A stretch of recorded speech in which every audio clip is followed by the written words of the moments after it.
floor samples, closeouts, and special buys. Plus, save up to $1,000 more on Blue Tag items at Belfort Furniture.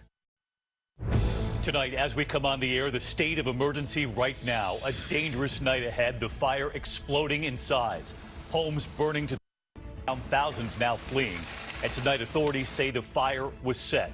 Our team is on the scene. Tornadoes touching down in the Northeast. 2 confirmed now. Homes ripped apart. Rob Marciano standing by. A disastrous day for Facebook. The plummet. The worst drop in one day for a single company ever, losing nearly $100 billion. President Trump igniting that trade war, now telling American farmers, be a little patient, and today saying you're not going to be too angry with Trump. Tonight, what American farmers are telling us. Also breaking following the money. Inside the Trump Organization, the CFO who handled the family's finances for decades, now subpoenaed in the Michael Cohen case. The family speaking out tonight, outrage over the Stand Your Ground law. A white customer angry with the black couple over where they parked. The black father pushes back. He is then shot and killed. No charges because of Stand Your Ground. And the breaking development involving the well-known doctor shot and killed while riding his bike. He once treated President George H.W. Bush, and what police tonight have now revealed. This is ABC World News Tonight with David Muir. Good evening, and it's great to have you with us here on a very busy Thursday night. The tornadoes touching down in the Northeast now confirmed, and the fire exploding in size outside Los Angeles tonight. It was a brush fire that was intentionally set, now a massive wildfire tonight in the mountains east of L.A. Several homes already destroyed. Thousands are now under mandatory evacuation orders tonight. And there are fast-moving developments in the arson investigation.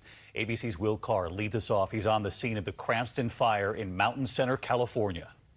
Tonight, with nearly 70 large, out-of-control wildfires burning across the western United States. It's just a massive plume of smoke. California's governor declaring that state of emergency for 2 California counties. The Cranston fire exploding in the last 24 hours, forcing thousands to evacuate. This fire has raced down the hillside behind me. It's being fueled by this bone-dry brush and these scorching temperatures. You can hear a tree going up behind me. It is 110 degrees out right now. It's not showing any signs of letting up. The fire roaring through this lumber yard, leaving a hellish snapshot straight out of Armageddon. This is one of the most intense feelings of heat that I've ever felt. It's easily burning over 1,000 degrees right here. And at least 5 homes destroyed so far, 4,700 acres now charred, the fire 5% contained. We were so afraid this was going to happen. Authorities say the fire was deliberately set, arresting 32-year-old Brandon McGlover overnight. He's now charged with 5 counts of arson. And I'm glad they caught him when he did, because he had intentions to keep going. Residents like Haley Brooks questioning why someone would want to create this trail of destruction. Why would you do that? Why would you put so many people at risk? There's so many homes burned down right now. The Cranston fire, now one of 6 burning in California. The Carr fire near Redding, now 20,000 acres. And near Yosemite, the Ferguson fire charring more than 43,000 acres. Parts of that park still closed. Firefighters across the region battling fierce flames and scorching heat. Will Carr back on the scene for us live tonight from Mountain Center. The charred scene right there behind you, Will. And you reported there that this was deliberately set. You've learned the almost unbelievable way they caught their suspect. That's right, David. Witnesses tell us they saw this suspect driving across this area, tossing flares out of his window. They called the police, and that led to the arrest. And with these conditions, Mother Nature really doesn't need any help creating devastation like this. David. Thinking about all those families tonight. Will Carr leading us off. Will, thank you. We are also learning more tonight about tornadoes touching down here in the Northeast and with force. 2 EF1 tornadoes in western Massachusetts bringing 100-mile-an-hour winds, leaving a path of destruction in Upton, Massachusetts. Powerful floodwaters buckling and destroying the asphalt on Route 39 right there in central Pennsylvania. The Susquehanna River still under flood warnings after a foot of rain. Senior meteorologist Rob Marciano live in eastern Pennsylvania tonight, where we can see the Lehigh River raging right there behind you, Rob. Yeah, you can, David. It is rushing violently into the Delaware River, which is still rising tonight. Thankfully, today was a dry day, but tomorrow more rain in the forecast and again next week. So let's time it out. Storms are going to fire along the front tomorrow around 3, 4 o'clock in the flood zone, and then pushing to the I-95 corridor, Baltimore, Philly, D.C. and New York around 8, 9 o'clock. Some of these could be rough again like they were last night, so we got to look out for that. And like last night, we've got a severe watch out for the high plains and likely there again tomorrow for severe storms. And the heat today peaking in the west, but it only cools by a few degrees tomorrow, so advisories and warnings remain up where those wildfires burn hot tonight. David? Rob Marciano with us live from Pennsylvania. Thank you, Rob, all week long here. And the other major headline tonight involves Facebook, a disastrous day for the social media giant. The biggest single-day drop for a U.S. company ever, losing nearly $100 billion in just one day. And look at the graph tonight. The stock holding steady for 4 days there, and then just look at the precipitous drop today, plunging 19%. ABC's Kana Whitworth on what this means and whether Americans and their privacy, their data being used unknowingly leading up to the election, whether it played any role in this. Tonight, investors fleeing Facebook, the world's largest social media platform, losing close to $100 billion in stock value just today alone. You're seeing users spending less time on the platform. That means less advertising revenues. And ultimately, that's not something investors want to see. The losses stemming from a weaker than expected earnings report and follows a tumultuous period for the company that included the discovery of huge numbers of fake Facebook pages linked to Russians during the 2016 election. Fake ads like this one of a popular cartoon saying Dora the Explorer knows how easy it is to cross the border. We need to stop this madness. We need Trump. And then word that Cambridge Analytica, a firm hired by the 2016 Trump campaign, may have improperly obtained information from up to 87 million users. All this prompting Zuckerberg to go to Capitol Hill and apologize. It was my mistake, and I'm sorry. Kana Whitworth with us live tonight, and we watched as Mark Zuckerberg testified on Capitol Hill early this year about the millions of users and their data used to target them during the campaign. Today, we know he lost billions himself, Kana? David, he lost more than $15 billion, but he also says that Facebook's lower than expected earnings are due in part to the company reinvesting much of their money in security for the site. This as their number of users is dropping significantly. David. Kana, thank you. We're going to turn now to the president tonight, asking American farmers to be patient, and just today saying to them, you're not going to be too angry with Trump. The president was in Iowa today. We have heard from farmers in that state. We will hear from farmers in Wisconsin tonight as well, who say they are feeling the effects of this trade war. Ignited by the president, they say their bills are already mounting. But the president is hoping for patience from many farmers who he counted on to win. ABC's Terry Moran again tonight. In Dubuque County, Iowa, President Trump came bearing gifts for some of his loyal supporters, now getting anxious about his trade agenda. I have to say, because we have a lot of farmers in this place, we had this hat made up. Look at that. It's the John Deere colors, actually, but make our farmers great again. Isn't that great? And it wasn't just the hats. The president also offering an acknowledgement that his trade war with China has hurt these communities. Beijing's retaliatory tariffs are clobbering farmers here. China's doing a little number. They want to attack the Farm Belt because they know the farmers love me. They voted for me. We won every one of the states. They're not going to win, just so you understand. We have all the cards. We're going to win. The upper Midwest, a crucial part of the president's base, but now he's faltering. Look at neighboring Wisconsin. Just 31% say he should be reelected, and 63% say he shouldn't. In other Midwestern states, similar numbers. Most farmers in this region supportive still, but worried. Like Mark Recker, who grows corn and soybeans 50 miles from where Trump spoke. Farmers have been willing to give the president latitude as far as how he handles trade, but now it's hitting close to home.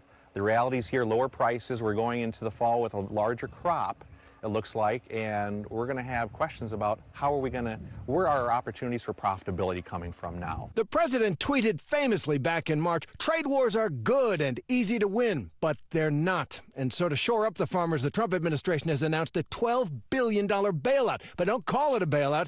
Treasury Secretary Steve Mnuchin hates that word. We're not bailing out any farmers. That's a ridiculous comment. It's not a bailout. Whatever you call it, farmers aren't happy. As farmers, I can tell you, we would rather get our income from the market.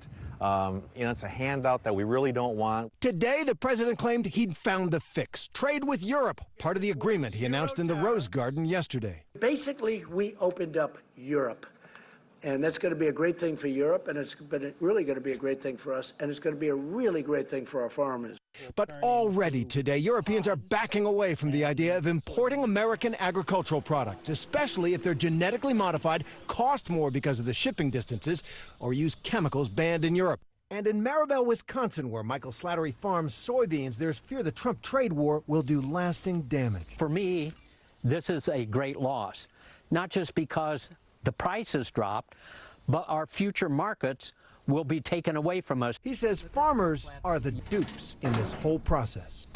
American farmers going to be watching all of this very closely. They're feeling the effects first. Terry Moran joined us live from the White House again tonight. And Terry, President Trump says the U.S. will win this trade war, but some of these farmers say the pain could be permanent.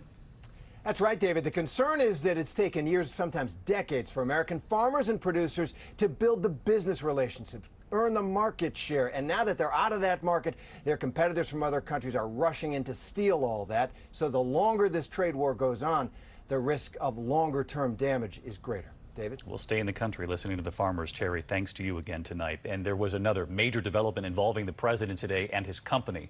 Tonight, the CFO of the Trump Organization, who has handled the family's finances for decades, has now been subpoenaed in the Michael Cohen case. Here's ABC's Chief Justice correspondent Pierre Thomas tonight.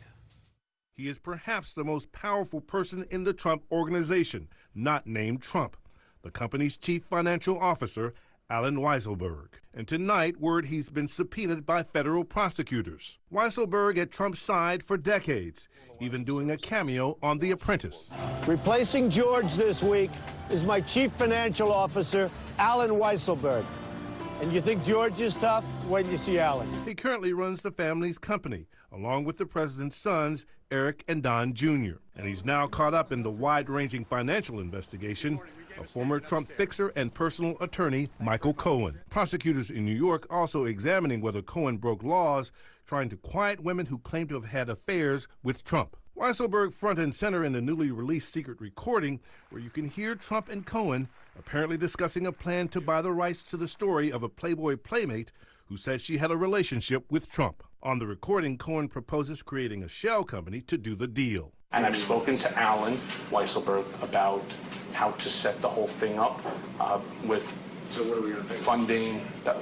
Yes. Prosecutors now using a federal grand jury to question Weisselberg, the president's loyal longtime deputy who knows all there is to know about the Trump family business. All right, so let's get to Pierre Thomas with us live again tonight from Washington. And Pierre, we know that prosecutors are now listening carefully to that recorded conversation with the president in which Michael Cohen actually mentions that CFO, Allen Weisselberg, in connection with the hush money payment? That's right, David. That tape is of high interest, and they just got access to it this week. Weisselberg is a key witness and a gateway to knowing more about the president's finances. Trump wrote in one of his books, Allen has been with me for 30 years, and he knows how to get things done.